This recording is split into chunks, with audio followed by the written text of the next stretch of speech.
ফিলিস্তিনি মানুষের প্রতি ভালোবাসা, মুসলমানদের প্রতি টান, যেটা দেখা গেছে এশিয়ার দুইটি দেশ বাংলাদেশ এবং পাকিস্তানে, যেখানে লক্ষ লক্ষ মুসলমানরা একত্রিত হয়েছে ফিলিস্তিনের স্বাধীনতার জন্য এবং তারা আন্দোলন করেছে, যার যার দিক থেকে বয়কট করেছে ইসরায়েলি সকল ধরনের পণ্য।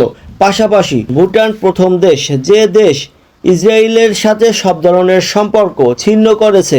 এরই পাশাপাশি ইউরোপের দেশ ফ্রান্সের প্রধানমন্ত্রী ফিলিস্তিনিকে স্বাধীনতার ঘোষণা দিয়েছেন। তিনি স্বাধীন রাষ্ট্র হিসেবে ফিলিস্তিনকে দেখতে চান এমন মন্তব্য করেছেন।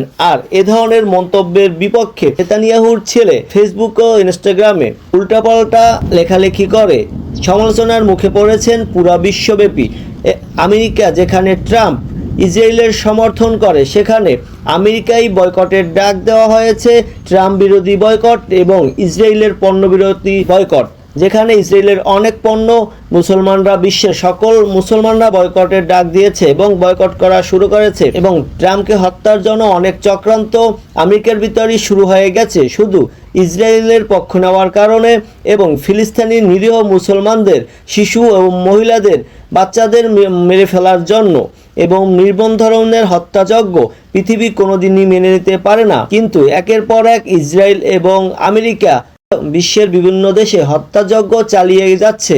বেপরোয়া এই দুই দেশকে থামানোর জন্য বিশ্বের বড় বড় মহাশক্তিগুলো একত্রিত হচ্ছে।